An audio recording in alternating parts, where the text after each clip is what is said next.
Top 25, let's go ahead and hop into it post week 3 heading into week 4. Number 25, the Memphis Tigers. This is the group of 5 contender to look out for. Seth Hennigan, their quarterback, is a top 25 quarterback. His touchdown to interception ratio, completion percentage, yards, touchdowns have gotten better year after year. And this is a 4-year starter, somebody that's very experienced. And that's why they were able to go in at Florida State and beat their old coach in Mike Norvell. Extremely impressive stuff. The defense looks locked down, and I think going into conference play, this is easily a 12-0 team that will make the college football playoff. Next up, number 24, the Clemson Tigers. Now, I know a lot of people can't unsee that loss from week 1 versus Georgia, but I think that they could be an ACC contender. They come out, they score 49 points in the first half versus a very good group of 5 team in App State. Now, pump the brakes. I don't know if they are an ACC contender. I just think that they could be. I've got to see it to believe it. That's why I've got them at 24. Number 23, Texas A&M. Even without Connor Wegman, they go into the swamp. They get a win, and it's in convincing fashion. Now, everybody says Florida is trash. I get it. But to go on the road to one of the most dangerous places in college football and win in such convincing fashion with a backup quarterback, you get a top 25 nod from me. That's why I've got Texas A&M at number 23. I think that the matchup versus Notre Dame was not great. Notre Dame's defense is phenomenal, and they really clamped down on Texas A&M's run offense. But going to SEC play, I don't know if they're going to see another defense like that. So that's why I've got them at 23. I think they'll get better as the year goes on. Number 22, Illinois. Now, I had my doubts about Luke Altmaier, but he finally proved me wrong and beat Kansas a couple of weeks ago. That was a big spot, and in the last 2 drives, he was 4 for 7, 110 total yards, and the team scored 10 points. So I'm very impressed with what they've done so far this season, and I'm not saying they're going to be a Big Ten contender whatsoever, but this team is top 25 talented, and that's why I've got them at number 22. Number 21, it's Louisville. Now, this team is very slept on from last year. They had some very impressive wins, but I think so far they've been under the radar just because they haven't played anybody yet. They've got a couple of tough teams on their schedule going forward. I think Miami and Notre Dame. So their defense looks as stout as ever. I'm pretty convinced that their offense is retooled and ready to succeed at a higher level and compete with some better offenses. I've got Louisville at 21 right now. I need to see them in a tougher matchup, but they could definitely be a top 15 team later on in the year. Number 20, Oklahoma. Now, that's a very young quarterback who needs a lot of help in the passing game, and so far, I haven't seen it. The defense is extremely good, but I don't know if they're tooled to compete with these high-caliber offenses like Texas and Alabama and Missouri. That's just my opinion so far from what I've seen. Versus Houston, one of the worst teams in the FBS. They only won 16-12, very alarming. They didn't look great in the game versus Tulane. So Oklahoma right now is sitting at number 20. I could definitely move them up this list. A lot of other people have them higher. Right now, they're at number 20 for me. Number 19, their cross-state rival, Oklahoma State. Now, the run game has looked completely stifled. Mike Gundy, though, has gotten this Oklahoma State team to air the ball out, and so far it's working. Now, they did have a close overtime win versus Arkansas, who I don't know how good they are. They could be, top 50 in college football, but to go into overtime with a team that you're heavily favored over at home, very concerning. That's why I've kind of dropped them down this ranking list. But Oklahoma State sitting at number 19, they could still be a contender in the Big 12, but they're going to have to figure out how to stop somebody on defense. Number 18, LSU. It's hard to unsee what happened last year on the defensive side of the football, and this season has not really helped that much. USC controlled the game in their first week, and then South Carolina took advantage of every single mistake that LSU made last week at Columbia. I don't know if this LSU team is ready to compete in the SEC for an SEC title or a college football playoff spot, but the offense seems to be clicking a little bit better. There's just a lot of mistakes and stuff that needs to be worked out during the week. I put that on coaching. That's why I've got them at number 18. Number 17. Nobody's got them in their top 25 right now according to the AP poll, except for maybe a couple of people, but they didn't make the AP top 25. The Syracuse Orange. I told you guys in a video a couple of weeks ago, watch out for the Syracuse Orange. They are one of the dark horse ACC contenders. Kyle McCord has been electric so far. This is a real team leader who has a talented group behind him. Very underrated players. The defense hasn't been talked about at all. They haven't really performed that great, but I'm a firm believer that Syracuse can compete in the ACC at a high level. That's why I've got them at number 17. Number 16, Iowa State. Now, this is a team that shocked me. I think I had them going 7-5 or 8-4, but one of the big games that I had them losing was versus Iowa. Rocco Beck came out in the second half and tore that talented Iowa defense to shreds. And that is something that blows my mind each time I think about it.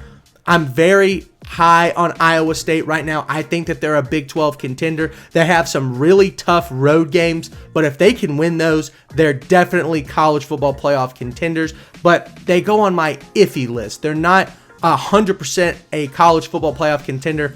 That goes first to number 15, Nebraska. I don't think a lot of people are respecting what they have built here in year 2 under Matt Rule. Dylan Raiola looks like a top 5 true freshman quarterback of all time. I'm talking like Peyton Manning, Trevor Lawrence type status. I mean, I'm blown off the charts every time I get to watch him on the field. Obviously, the impressions and the comparisons to Patrick Mahomes are very warranted. I mean, he looks exactly the same. He walks like him. He throws like him. He runs like him. He operates the offense like him. It's unreal. But this Cornhuskers team outside of him is still very talented. They have an easier schedule. They play a couple of big opponents later in the year. They could be 9-0 when that comes around. I think Nebraska is a top 15 team and could be in the college football playoff. As a matter of fact, they're one of my first serious contenders. Number 14, serious contender, but very disappointed in so far this year, Penn State. After a dominating victory versus West Virginia, I'm thinking that this Penn State team is ready to contend for a national title. And then they come out and they lay an absolute egg versus Bowling Green. Now, that's not an egg like Alabama laid versus South Florida, where they finally come out in the fourth quarter and show their true colors and dominate the game. Penn State went back and forth with Bowling Green the whole game and only won by 1 touchdown. Very concerning stuff. I've got to see them win in dominating fashion again to believe that that was just a fluke. They have game 3 versus Kent State. That's their get-right game. I think that they can do it, but once again, got to see it to believe it. Let's move on now. Let's talk about number 13 here. Number 13 on my list is Notre Dame. Now, talk about a fluke game and comparing them to Penn State and whatnot. They lose versus Northern Illinois. If you go back and watch that game, their offense was atrocious. Their defense did the absolute best that they could. I still think they have a top 5 defense in college football. Yes, I'm well aware that this is way off the chart than where people have Notre Dame. I understand that, but I'm telling you, after you watch that Purdue game, you start to think that this Notre Dame team is going to achieve at a very high level. I think that they can win out for the rest of the year. It doesn't look that difficult outside of maybe USC.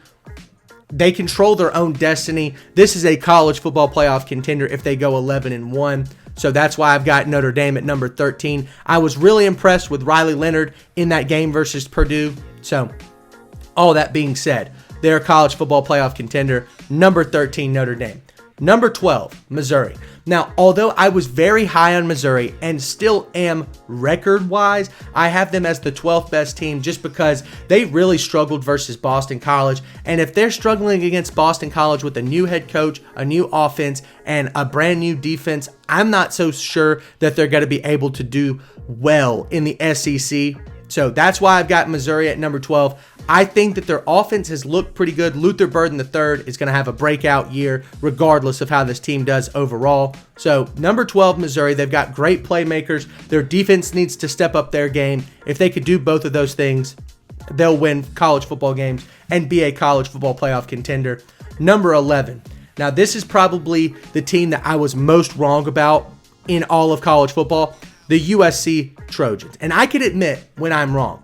USC's team overall looks way better than almost anybody thought, especially on the defensive side of the ball. What they were able to do versus LSU was very impressive to me. I thought this USC team was going to get blown out week 1. They come out, they shut out Utah State, and they look like they're going to walk into Michigan and win again. Maybe not in as convincing fashion as Texas did, but I still think that they can pull out the win versus Michigan. That will solidify them as a perennial playoff caliber team year in and year out going forward. I think USC is a very talented team, and their defense is not to be trifled on. That's why I've got them at number 11. Now, here we go. The top 10 for me in college football. Number 10, Kansas State. The dual threat of Avery Johnson is one of the most dangerous in the country, and it adds a layer to this Kansas State offense that they didn't have last year. Even though they've been Big 12 contenders for the last couple of years, I think this could be Kansas State's year to take over and get to the college football playoff. All that being said, this team has got to play a little bit better on the defensive side of the football. I would have them a little bit higher, but that Tulane game on the road, they let up a few too many points. So Kansas State, top 10. I give them a round of applause. Their offense looks great, even though they're missing their quarterback from last year, Will Howard. So pump the brakes on the hype train a little bit, but Kansas State at number 10, I'm very impressed with. I think that they're going to be Big 12 title contenders. Let's move forward. Number 9, Oregon. After 2 shockingly disappointing wins versus Idaho State and Boise State, Dylan Gabriel has finally got this offense on track. They blow out Oregon State in the second half. It was a thing of beauty. I mean, Dylan Gabriel for like the first 3 quarters didn't have an incomplete pass. He looked damn near perfect. Speaking of damn near perfect, he is second in the country in yards, and I think he's first in the country in completion percentage at 84%. That kind of stuff is the thing of dreams for offensive coordinators. I think that they just need to work out the kinks in the first few weeks, but now they've got the ball rolling. They've got one more cupcake-ish game before they get into an Ohio State team at home. I think that they could win that game, but I need to see it one more week before I'm convinced. That's why I've got them at number 9. Let's go ahead and talk about number 8 on my list. It's Utah. Now, this is one of the more polarizing teams in college football. With Cam Rising, they're a top 10 team, and I'm a firm believer in that. Without Cam Rising, this team might not even be in the top 25. They struggled last week versus Utah State, but I do want to talk about the fact that with Cam Rising, they were up 23-0 on Baylor in the first half, and I was not only impressed, but really high on Utah in that game going forward. I originally had them going 12-0, and as long as Cam Rising can stay healthy, I think that they will go 12-0, even with this game on the road at Oklahoma State this weekend. Utah is poised for success. People forget they won 2 Pac-12 championships under Cam Rising. They didn't win last year because he wasn't healthy. All that being said, Utah is going to be ready to go this year. Cam Rising's just got to get healthy. He had a freak hand injury, and now I think he's going to be back for Oklahoma State, so we'll see how that goes. Number 7 on my list, Ole Miss. Now, this could easily be the best team in college football. I just haven't seen them play anyone. Week after week, their offense is electric. Their defense is shut down, but once again, they haven't played anyone of note. They played Wake Forest, beat them 40-6. Very impressive win. The offense looks as good as anyone. They lead the country in yards per game, and I think that they will probably continue to do that in conference in the SEC. But like I said, I need to see it. They have to have an impressive victory. That's why I've got them at number 7. Number 6 could easily be number 7 after last week, the Georgia Bulldogs. Now, I called Georgia to lose 3 games, and they almost lost a 4th versus Kentucky last week. Their offense looked atrocious, did not play well at all in the first half, didn't really play that great in the second half, but they had a very convincing win over Clemson, who I think is a top 25 team. I will give them the benefit of the doubt. They drop in my rankings.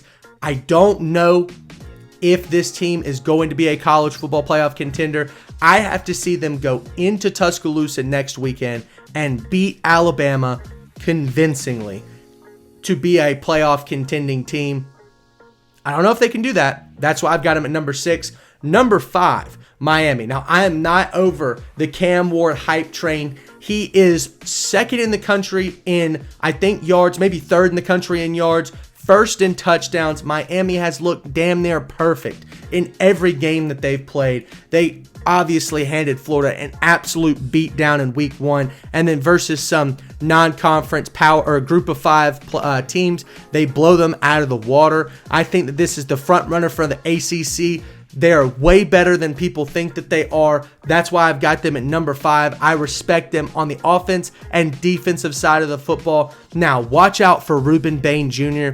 We have not heard from him the entire season because of his injury in the Florida game, but when he comes back at full health, look out. That guy is going to be wrecking some offenses. So that's why I've got Miami at number 5. Number 4, Alabama. Now, I had my doubts after week 2 and them struggling against South Florida, but it seems that the hitch in their offense was the health on the offensive side of the football, specifically the offensive line, and I think that they've solved that issue going forward for the most part. As long as their offensive line can stay healthy, I think Alabama is a top 4 team, a college football playoff contender. They looked great versus Wisconsin. Now, all that being said, those first 3 weeks need to be taken into context. Western Kentucky was not ready to play week 1. They beat them, I think, 63-0.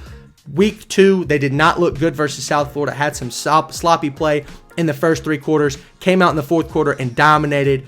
Week 3, they go up against a Wisconsin team who was not that talented on the offensive side of the football, lose their starting quarterback, and then the whole game kind of gets deflated from there. But what I want to applaud Alabama for is they're taking advantage of their opponent's weaknesses and absolutely dominating them in those factors. I think the defense is a top 5 defense in the league or in college football, and I definitely think the offense is coming into its own in the Kalen DeBoer system.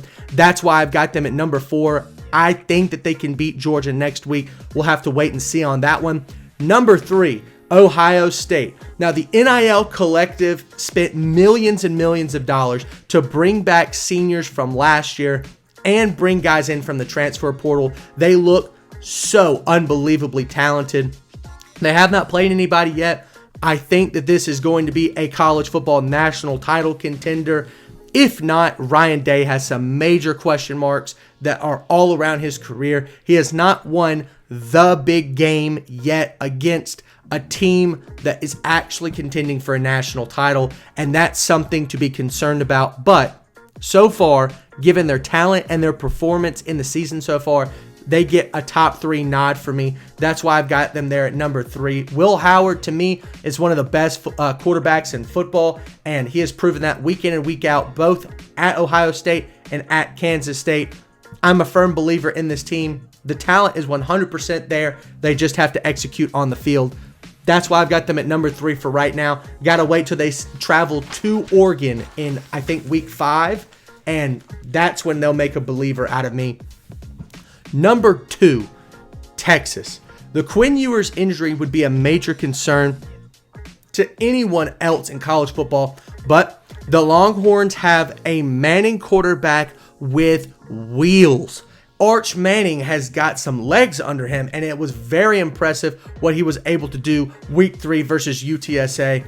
I think that this Texas team could be easily at number 1. If not for the injury to Quinn Ewers, I knocked them down 1 spot. Arch Manning does not have that much experience. I think that going into the beginning of the season in SEC play, he's going to do great. Later on in the year when they play like Georgia, and I think they play Ole Miss or Florida, like those are some games to be concerned about. But, you know, playing like a Mississippi State, a Vanderbilt type school, those are going to be easy wins for Texas. I definitely think that the Longhorns have a shot to win the national title. I've got them at number 2. I think that they should be the favorite, but Steve Sarkisian and this Texas team have been quoted as being back multiple times. They get to the college football playoff last year and they lose. I think that they can get to the national title game this year and be competitive and maybe win. That's why I've got them at number 2. Number 1, though. man, nobody's got them at number 1, I don't think, in the AP poll, but this looks like the best team in college football, the Tennessee Volunteers. They have let me read this off to you. They've got the number 3, they're number 3 in the country in rushing, number 2 in total yards, number 1 in scoring, number 2 in yards allowed, number 3 in scoring defense, and they're top 5 in passing yards allowed and top 5 in rushing yards allowed. Now, yes, they played 2 horrible teams, and then they played an NC State team, which they dominated. I think the coming out party for this Tennessee team is going to be versus Oklahoma this weekend at Oklahoma. I am unbelievably over the moon about this Tennessee team. Their offense looks like a juggernaut with a fresh starting quarterback, and their defense looks unstoppable. And we haven't really even seen that much from their best player, James Pierce Jr., who I think is going to continue to be a breakout player and a top 10 draft pick in the NFL this year. All that being said, Tennessee has played like the best team in college football so far. That's why I've got them in this spot. But that's going to do it for the post-week 3 top 25. Stay tuned next week. We're going to be doing another one. Thank you all so much for watching, and we'll see you next time.